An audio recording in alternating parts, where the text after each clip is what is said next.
I was raised in Southern California with a mom and dad. I had a wonderful family, and my mom and dad were faithful Christians. I met my wife in college on a blind date, and we've been married now 56 years. And Nancy came from a wonderful Christian family. And after we got married, Nancy continued to go to church every Sunday, and I always came up with some kind of an excuse to not go, not attend.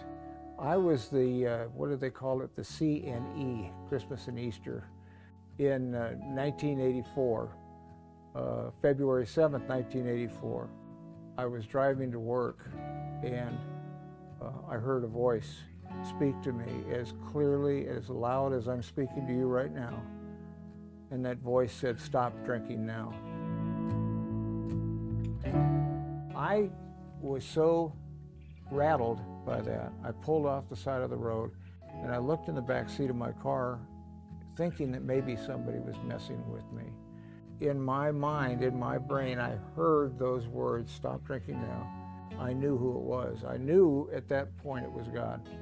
I believed in God. I really didn't know Jesus. But starting that day at about 7:30 in the morning, that all changed.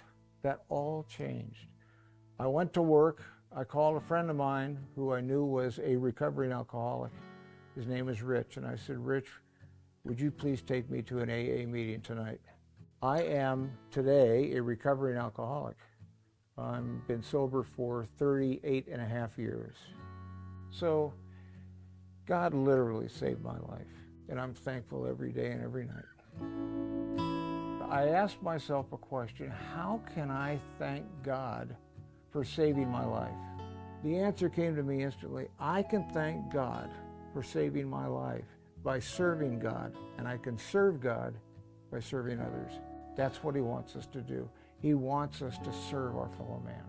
We started, a missions committee started several years ago, a day called Change the World Day. And what we did is we would meet here at the church, the members of the church would meet, we would split up, and we would go off and serve a variety of different nonprofit organizations. Part of that ministry was we packed food boxes for families that didn't have the money to enjoy Thanksgiving. And we actually delivered to each family a turkey, a frozen turkey, and all the fixings for Thanksgiving dinner. We had a terrible time trying to figure out where we were going to keep, at that time, about 200 turkeys frozen. So we finally said, gee, maybe we should give them a gift card rather than a frozen turkey. So that's what we do now.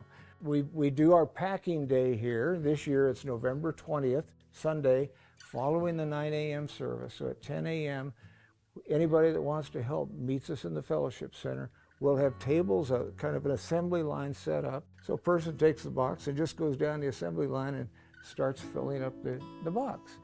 And then on Monday, we load the boxes onto the U-Haul, and I deliver them. That is the most fun I think anybody can have. That is the greatest feeling in the world, when you can see these little guys and their moms or dads. They're so happy and they're so thankful, and we just love it. I believe with every fiber of my being, God saved my life for a reason, and that reason is to serve. And it is the greatest thing I've ever done. It's phenomenal. I love it. Serving others is God's love in action. In action. In action. In action. This is my story. This is my song. Praising the Savior all the day long. This is my story. This is my song. Praising the Savior all the day long. Praising the Savior all the day long. You are the coolest of cool. Thank you, Terry. I'm the oldest of old, but that's okay. That's okay. God picked an old person to do this work, but I'm doing it.